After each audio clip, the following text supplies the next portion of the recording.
After a Hollywood ending to the season, it's only fitting Boise State heads to Hollywood for a bowl game. The Broncos will play UCLA in the Starco Brands LA Bowl, hosted by Gronk. Boise State, by the way, bowl eligible for the 26th straight year. Only Georgia has a longer streak. Hi, everybody. I'm Jesse Kurtz here in the Mountain West Network studio. This Bowl Blitz brought to you by Gatorade. Rehydrate, replenish, and refuel. Let's head out to Boise, Idaho, and bring in the voice of the Broncos for more insight on this matchup. Bring in Bob Behler. Bob, it is great to see you. Happy holidays. Yeah, I think that script, if we'd have gone to Disney and said, we got a Disney movie, this team's going to be sitting 4-5, and we're going to come back and win the Mountain West, they might have said unbelievable, but believe it, because it's happened. Boise State also guaranteed 26 straight winning season as well, and the winning season rank is #1 as far as most winning seasons in a row. So there you go. And the lead character in all of this, of course, is Spencer Danielson. And this will be his first game as the permanent head coach of the Boise State Broncos. He had a heck of a run as the interim head coach, having led them to the Mountain West Championship. I'm curious, from your perspective, why has this team played so well for Spencer, and why was he the guy to get the job on a permanent basis?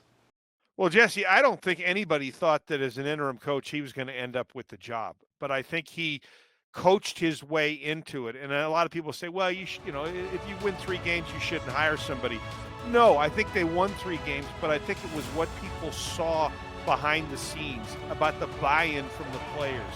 He is a tremendous recruiter. He is a tremendous people person.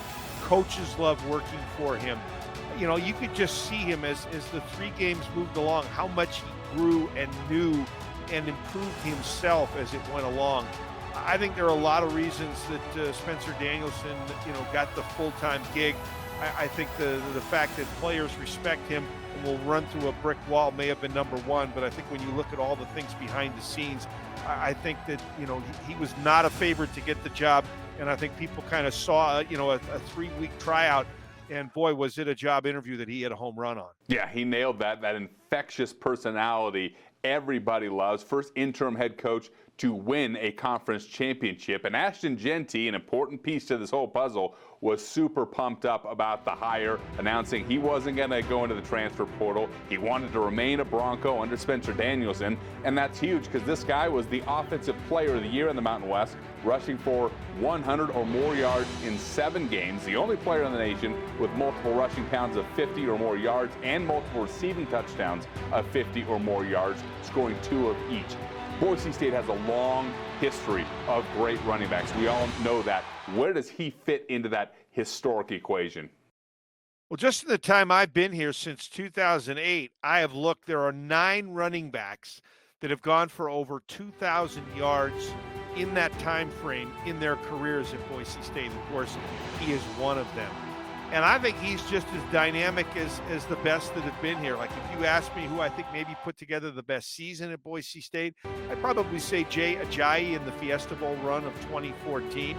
But Ashton breaks tackles and runs just as hard and just as good as Jay. I mean, there have been so many great running backs. Doug Martin was a #1 pick. He had some big-time years. He's one of the all-time leading rushers at Boise State. But I just think it's his explosiveness and his ability to make people miss, and whether that's maybe juking them a little bit or letting them get a hand on you and not letting them bring you down. Jeanty this year, I think, has really improved himself as a receiver. You mentioned that he had, a 50-yard touchdown reception. Now, he did most of the work. It was a screen pass around the line of scrimmage. But, I mean, if you look at what he's able to do this year, he's #2 in the country in all-purpose yards. He's #2 as far as average per game, and he's also #2 in yards from scrimmage. And the yards from scrimmage one, to me, is more impressive because he missed 2.5 games and still came in second on a cumulative total, not an average total, but a cumulative total. And I just think that, the sky's the limit for Ashton Jeanty. If you're going to build your team around somebody, nice place to start. No question about that. He's been fun to watch this year, and he'll be tested. UCLA ranked #1 in rush defense in the country, giving up under 70 yards per game. So that'll be a fun matchup to watch. Bob, I think one of the unsung heroes for Boise State this year, and even in previous years, has been Jonah Dalmas, the kicker. He's been automatic. He's made 77 field goals in his career, #1 all-time at Boise State. When you think about the impact that he's made on the football program at Boise State, what comes to mind?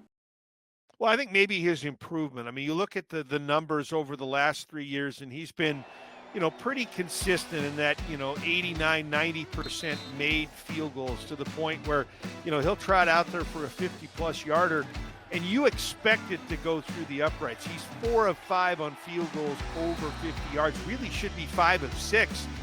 One of them, the other team jumped off sides, and Boise State took the penalty and kept the drive going. So they took the 3 points off the board.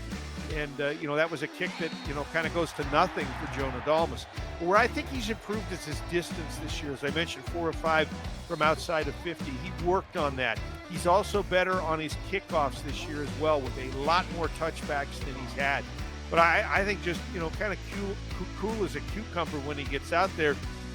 Maybe the highest compliment you can give a kicker is when you line him up and it's somewhere inside of 60, you think it's going to be a made kick, and that's the opinion I have of Jonah.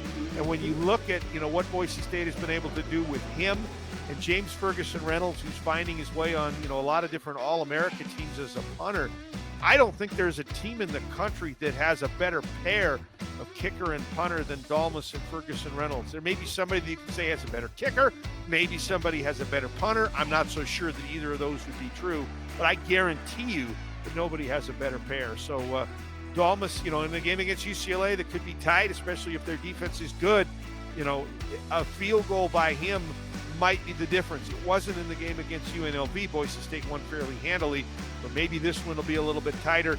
And looking at what UCLA kickers have done as far as their percentage, I would feel good that if it comes down to a kick, that Boise State would win.